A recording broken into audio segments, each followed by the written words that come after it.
जब इंसान के अंदर से इंसानियत खत्म हो जाती है, जब पुलिस का खौफ निकल जाता है, जब संसार से मोह नहीं रह जाता, तो वो बन जाता है क्रिमिनल और जुर्म की दुनिया में अपराध के काले पन्नों पर अपना नया आधार कार्ड बनवा लेता है, जिसका पता कई अपराधों से गुजरते हुए आखिर जेल होता है। जुर्म के अनोखे अफसाने, हैरतअंगेज और खौफनाक वारदात की खून से सनी तस्वीरें और काले कारनामों की कहानियां जो आपके रोंगटे खड़े कर देंगी। लेकिन हमारा मकसद सनसनी फैलाना नहीं, बल्कि आपको सावधान करना है कि कहीं कातिल आपके आसपास तो नहीं। तो आज भी हाजिर हूं मैं, अमर उपाध्याय, सनसनी से भरी कई वारदातों के किस्सों को लेकर, जो कराएंगे आपका सच से सामना और रूबरू कराएंगे आपको दुनिया की सच्चाई से। हम आपको दिखाएंगे जुर्म से जुड़ी हर खबर, क्योंकि आपके हर तरफ घूम रहे हैं क्रिमिनल।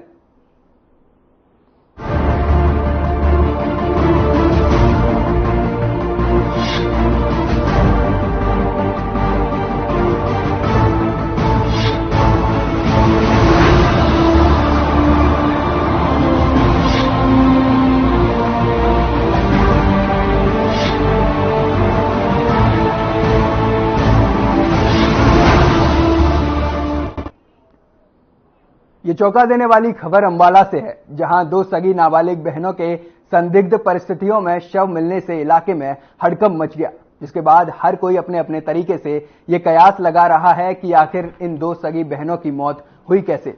बता दें कि दोनों नाबालिग बहनों के शव और कहीं नहीं बल्कि उनके ही घर से मिले हैं। क्या है पूरा मामला, देखिए इस रिपोर्ट में।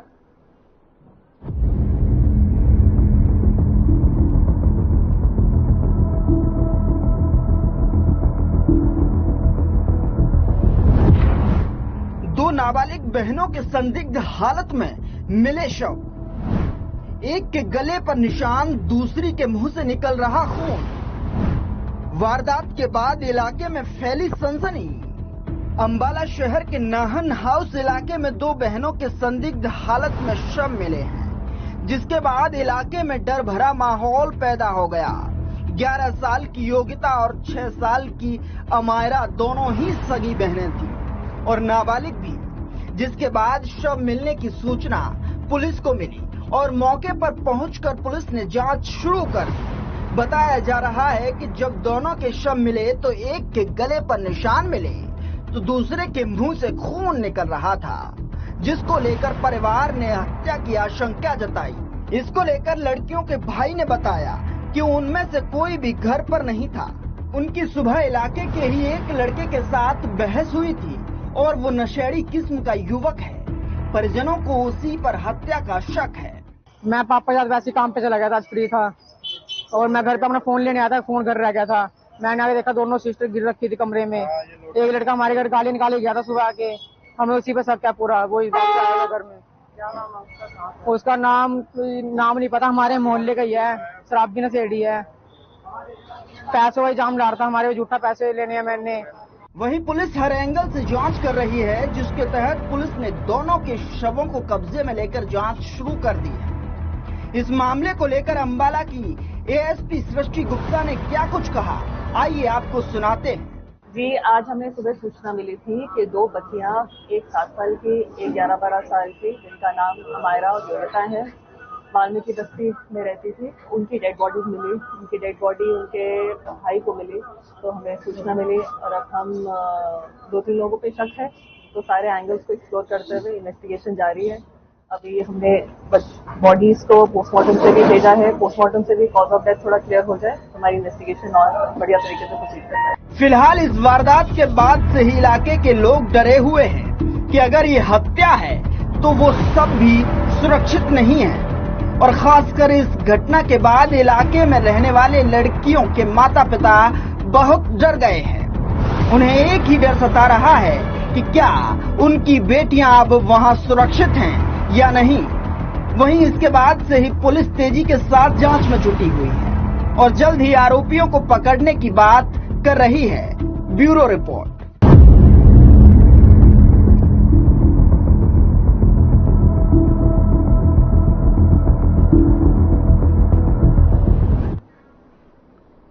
अब बात पानीपत की कर लेते हैं, जहां एक नवविवाहिता ने फांसी लगा ली, जिसके बाद परिजनों में मातम तो छा ही गया, लेकिन उनकी मुश्किलें भी बढ़ गईं। बता दें कि सूचना मिलने पर पुलिस पहुंची और ससुराल पक्ष पर ही कार्रवाई कर दी। उसके बाद क्या हुआ, देखिए इस रिपोर्ट में।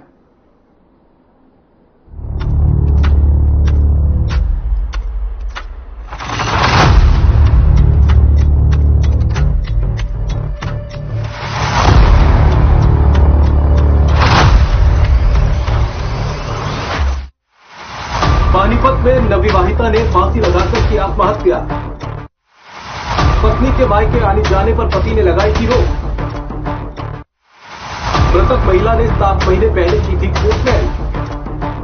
पानीपत शहर के कॉलोनी में नवविवाहिता ने फांसी का फंदा लगा लिया। विवाहिता को फंदे पर लटका दे परिजनों ने मामले की जानकारी पुलिस को दी। सूचना मिलते ही पुलिस मौके पर पहुंची और सभी आवश्यक कार्रवाई करने के बाद पुलिस ने शव को सिविल अस्पताल भिजवा दिया। वहीं पुलिस ने मामले में संदेह के आधार पर मृतका के पति को हिरासत में ले लिया। इसके साथ ही मृतका के मायके वालों को सूचना देकर थाने बुलाया गया है। मिली जानकारी के अनुसार मामला शहर के जगदीश नगर का है, जहां प्रिया नाम की विवाहिता ने आत्महत्या कर ली। वहीं परिजनों ने पुलिस को बताया कि प्रिया दलवीर कॉलोनी की रहने वाली थी, जिससे करीब 7 महीने पहले जगदीश नगर के रहने वाले लड़के के साथ भागकर कोर्ट मैरिज की थी। शादी के बाद प्रिया के पति ने उसका संपर्क मायके पक्ष वालों से छुड़वा दिया था। मृतका के परिजनों के मुताबिक प्रिया ना ही घर आती थी और ना ही फोन पर बातचीत करती थी। करीब 20 दिन पहले बाजार में प्रिया अपने मौसेरे भाई शिवू को मिली थी। उससे मिलते ही वो रोने लगी और कहा कि उसका पति उसके साथ मारपीट करता है। इतना ही नहीं, मायके पक्ष के पति समेत ससुराल के अन्य लोगों पर प्रिया को आत्महत्या करने के लिए दबाव बनाने का आरोप लगा दिया। मुझे नहीं पता जी क्या हुआ क्या नहीं हुआ मेरी लड़की के साथ। मेरे पास तो फोन करा इन्होंने, पुलिस वालों ने, जब मैं आई थी यहाँ पे। जब पता चला इनके मुंह से भाई मेरी लड़की ने फांसी लगा ली है। तो लड़की की कभी आपसे बात हुई? कभी हाँ होती थी, कभी कभी कहती थी मम्मी मैं बहुत परेशान हूँ, बहुत दुखी हूँ मम्मी। मैंने कहा बेटे मैं तुझे घर भी नहीं बुला सकती। क्या नहीं मम्मी तेरे से मिलने का बहुत दिल करता है, मम्मी तू आ जा, मम्मी तेरे से बहुत मिलने का दिल करता है। आपकी लड़की ने लव मैरिज की? हाँ जी। ये कैसे संपर्क में है? ये तो मुझे भी नहीं पता जी, ये कब बात होती थी। मुझे लड़का वहाँ का लड़की वहाँ की, मुझे खुद ही नहीं पता कैसे हुआ ये कैसे नहीं हुआ। लड़की कहाँ की रहने वाली है? दलवीर नगर की। और लड़का कहाँ का है? जगदीश नगर का। तो कितने दिन पहले शादी हुई थी? ये हुई थी 21 अक्टूबर को हुई थी। कार्रवाई नहीं हो रही हमारी जो कुछ भी। सवेरे के यहाँ भूखे प्यासे पड़े हम, हमें इंसाफ चाहिए। वहाँ पे कोई भी नहीं आया, हम यहाँ पे पड़े बस। लड़का इकला अंदर है, उसके घर को भी बुलाओ ना फिर यहाँ पे। तो आप क्या मांग चाह रहे हैं? इसको सजा मिलनी चाहिए, इसके घर को मिलनी चाहिए। जैसे हमारी लड़की गई है ये भी ऐसे जाना चाहिए भाई। तो लड़का तो अंदर बैठा हुआ है, तो लड़के का क्या चार्ज डाले उसका भी? कार्रवाई नहीं हो रही? कुछ कार्रवाई हो रही है तो हमें स्टाम्प पेपर पकड़ा देते, फिर में फोन ये कर लो, फिर ये कर लो, पर्चा दर्ज कर दो बस। इसको क्या करें दर्ज हम इसमें? मामला में तो लड़की मार दी फांसी लगा के। दहेज मांगता था लड़का, कहते अपनी माँ से पैसे ले, माँ विधवा है, कमाने वाला उसका कोई नहीं, बच्चों को पाल रही है, फैक्ट्रियों में जाती है, तो बच्चों को पालेगी कि इसको दहेज देगी? माता जी लड़की ने लव मैरिज बताने करी? मतलब दोनों आपस में शादी कर ली थी इन्होंने, कोर्ट मैरिज कर ली थी बेटा, है ना। तो कोर्ट मैरिज करके नहीं है। फिलहाल पुलिस इस मामले में आगे की कार्रवाई में जुट गई है और मृतका के परिजनों को भी आश्वासन दिया है कि उनको न्याय मिलेगा। अब सवाल ये उठता है कि आखिर क्या वजह रही होगी जो अपनी मर्जी से भागकर कोर्ट मैरिज करने वाली लड़की ने आत्महत्या कर दी। Bureau report.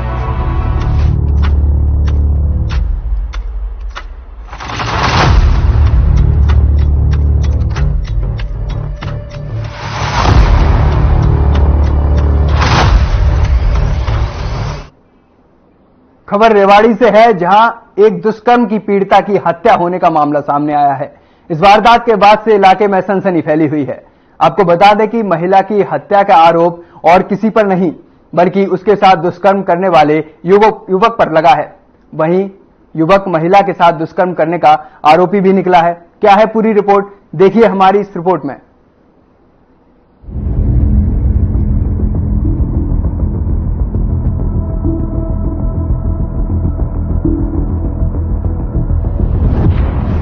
हत्या की वारदात से इलाके में फैली सनसनी। दुष्कर्म पीड़िता की मौत के बाद लोगों में दहशत।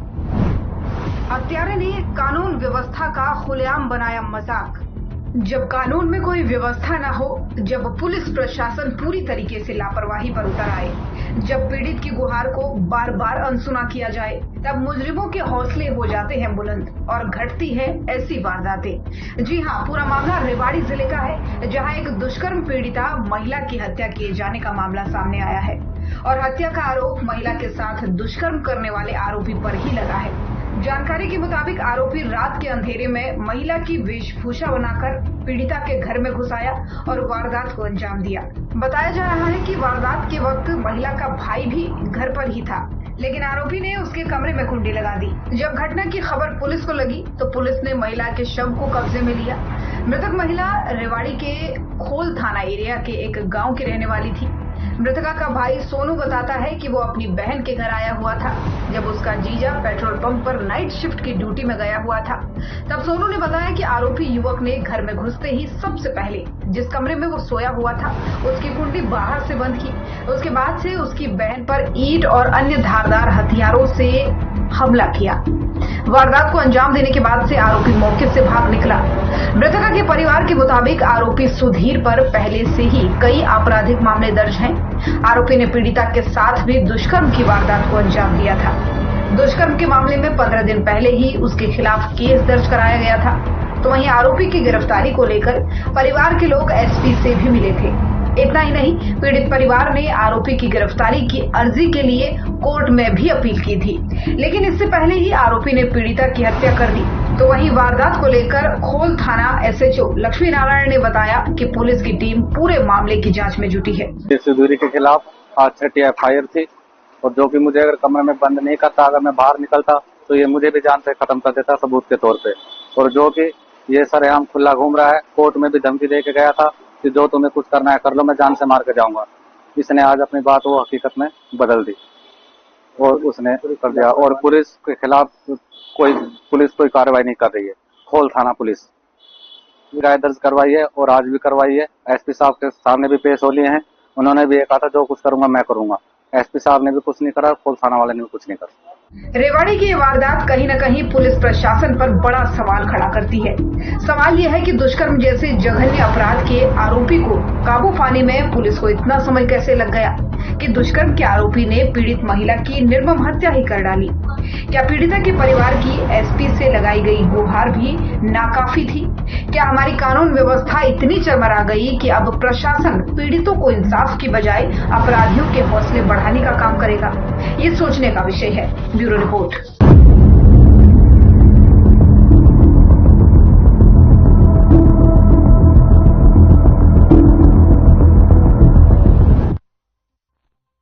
कर्ज में डूबे होने के कारण शख्स ने उस घर को निशाना बनाया जिस घर में उसका रोजाना आना जाना लगा रहता था। इसी बात का फायदा उठाकर आरोपी महिला के घर में दाखिल हुआ और लूटपाट करने लगा। बता दें कि हमलावर आया और जेवर लेकर फरार हो गया। देखिए हमारी ये रिपोर्ट।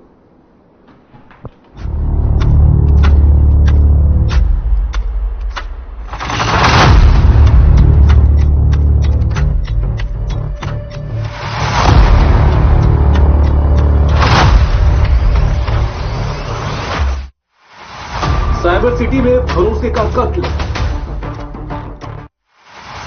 जिन्होंने अपना समझा उन्हीं को लूटा। कर्ज में डूबे शख्स की शर्मनाक हरकत। गुरुग्राम पुलिस की गिरफ्त में खड़ा ये वही शख्स है जिसने बीते मंगलवार को दिन दहाड़े मदनपुरी गली नंबर 8 के घर में घुसकर मां बेटे के साथ गन पॉइंट पर लूट की वारदात को अंजाम दिया।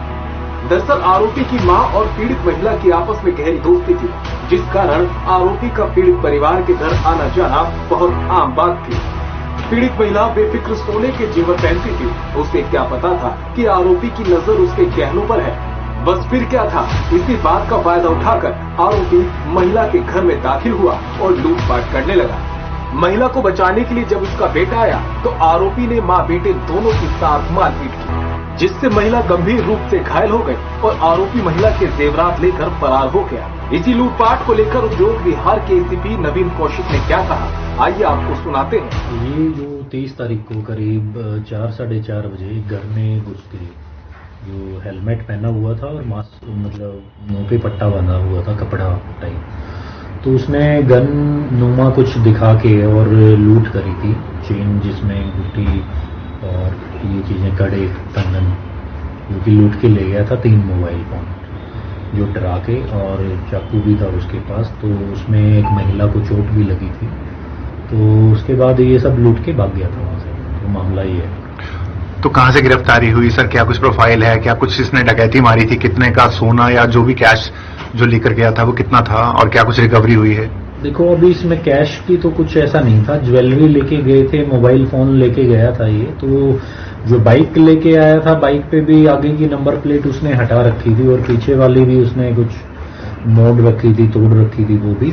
तो उसके बाद इसको जो हमारी टीम है पुलिस स्टेशन की और चौकी जो इंचार्ज है अपना, तो इन्होंने अच्छी कार्रवाई करी। आईओ हैं अपने, तो हमारी टीम गठित हो गई थी। उसके बाद क्राइम टीम भी लगी हुई थी, लेकिन जो हमारी जो पुलिस स्टेशन की और चौकी की टीम थी, तो पूरा इन्होंने तत्पर रह के, और जो सस्पेक्टेड हमने चेक करी, आसपास की फुटेज भी ली, जीएमडीए में कैमरे भी लगे हुए हैं, तो उसके बिहाफ पे सस्पेक्ट की लिस्ट निकाल ली, और उसमें काफ़ी मेहनत से और इन्होंने तो इस तक पहुंचे हैं, तब इसको। इस वारदात के बाद से इलाके में लोग विश्वास करने से डरने लगे हैं। इस बात से एक बात तो साफ है कि दोस्त कितना भी गहरा क्यों ना हो, उस पर सोच समझकर भरोसा करना चाहिए। फिलहाल गुरुग्राम पुलिस ने आरोपी को गिरफ्तार कर उसे हवालात का रास्ता दिखा दिया है। Bureau report.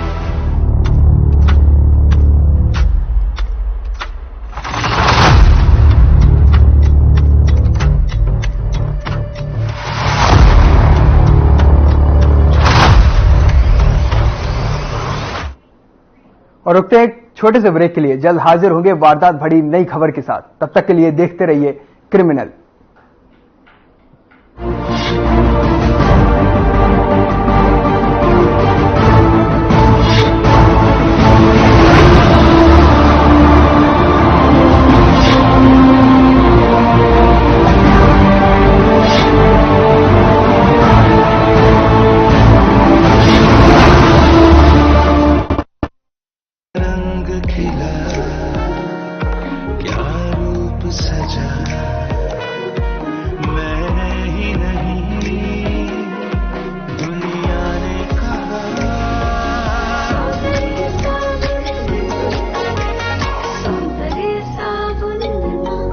बताऊं माँ, ये भी तो रेवाड़ी है। पता ना माँ, अभी तो अम्बाड़ा में कोई काम से माँ। सारे हरियाणा में गाड़ी ना तोड़ तक में जा सा नॉन स्टॉप। लो आ गया। अरे माँ, गाड़ी निकालते ही शानदार हाईवे मिल जाए, गियर बदलो और पहुंच जाओ फटाफट। अरे हाँ माँ, अब हरियाणा सरकार नॉन स्टॉप काम कर रही है। अभी तो अपनी गाड़ी और बिजनेस दोनों भाग्य हैं नॉन स्टॉप। अब हरियाणा में है 40 नेशनल हाईवेज की भरमार। तभी तो सब कहते हैं हमारा हरियाणा नॉन स्टॉप हरियाणा।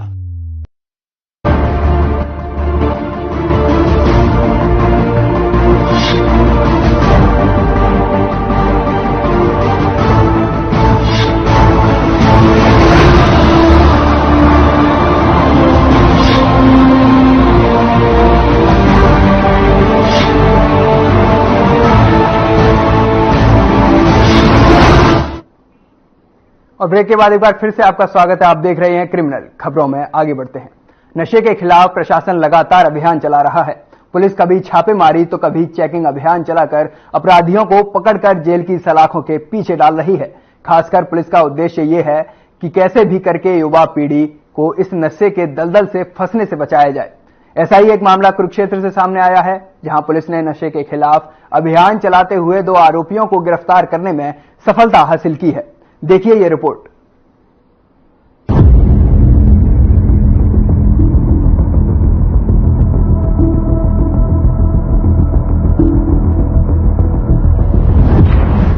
शातिर अपराधियों पर पुलिस ने कसा शिकंजा। लगातार नशे पर नकेल कसने में लगा प्रशासन। पुलिस की चौकसी के आगे अपराधी फेल। नशे के खिलाफ प्रशासन का एक्शन लगातार जारी है। पुलिस लगातार नशे के ठेकेदारों पर लगाम कसने की कोशिशों में जुटी हुई है। खास करके पुलिस का उद्देश्य है कि कैसे भी करके युवा पीढ़ी को इस नशे के दलदल में फंसने से बचाया जाए। ताजा मामला कुरुक्षेत्र का है, जहां पुलिस ने नशीला पदार्थ रखने के 2 आरोपियों को गिरफ्तार किया है। अपराध अन्वेषण शाखा 2 की टीम ने नशीला पदार्थ रखने के आरोप में दीपक कुमार और सुमित कुमार नाम के 2 युवकों को गिरफ्तार करने में सफलता हासिल की है। इसके साथ ही आरोपियों के पास से पुलिस ने 54 किलोग्राम चूरा पोस्त बरामद किया है। इस मामले को लेकर जानकारी देते हुए पुलिस अधीक्षक जशनदीप सिंह रंधावा ने बताया कि 31 जुलाई को अपराध अन्वेषण शाखा 2 प्रभारी निरीक्षक मोहन लाल के मार्ग निर्देश में पुलिस टीम अपराध तलाश में पेहवा कुरुक्षेत्र रोड के फ्लाईओवर के नीचे मौजूद थी और पुलिस टीम को गुप्त सूचना मिली थी कि दीपक कुमार अपने एक साथी सुमित कुमार के साथ मिलकर उत्तर प्रदेश, राजस्थान और मध्य प्रदेश के सस्ते रेट पर चूरा पोस्त लाकर पेहवा वासी एक व्यक्ति को देते हैं, जिसके बाद पुलिस ने NH 152D हाईवे फ्लाईओवर के नीचे नाकाबंदी करके चेकिंग शुरू कर दी। मौके पर राजपत्रित अधिकारी परमजीत सिंह DSP पेहवा को बुलाया गया और थोड़ी देर बाद पुलिस टीम को एक कार आती दिखाई दी, जिसको रोककर तलाशी लेने पर उनके कब्जे से 54 किलोग्राम चूरा पोस्त बरामद हुआ। जो हमारे ड्रग्स के खिलाफ कुरुक्षेत्र पुलिस द्वारा हमारा अभियान चल रहा है, उसके अंदर भी हमारी CIA 2 की टीम ने काफी अच्छा काम किया और उसके अंदर पिछले 3 दिनों के अंदर 2 कमर्शियल क्वांटिटी के FIRs हमने केसेस पकड़े हैं। इसमें जो पहला केस है वो इसके अंदर एक दीपक कुमार पुत्र जरनैल सिंह वासी समलेड़ी जिला अंबाला और दूसरा आरोपी सुमित कुमार पुत्र राकेश कुमार खानपुर जिला करनाल, इन दोनों को CIA 2 की टीम द्वारा गिरफ्तार किया गया है। फिलहाल आरोपियों के खिलाफ थाना सदर पेहवा में नशीला पदार्थ अधिनियम के तहत मामला दर्ज करके आरोपियों को गिरफ्तार कर लिया गया है।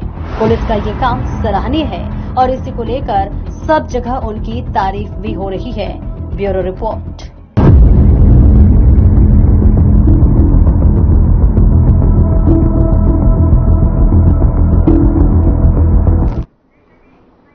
तो देखा आपने किस तरह से बदमाश शातिराना अंदाज में अपराध की वारदात को अंजाम देते हैं और मौके से फरार हो जाते हैं। हमारे इस खास कार्यक्रम का मकसद आपको डराना नहीं था, बल्कि आपको आगाह करना था, क्योंकि हो सकता है कि कोई बदमाश दोस्ती और अपनेपन का चोला पहनकर आपके आसपास ही घूम रहा हो। तो सावधान रहिए और ऐसी ही वारदात भरी कहानियों के लिए देखते रहिए हमारा खास कार्यक्रम क्रिमिनल।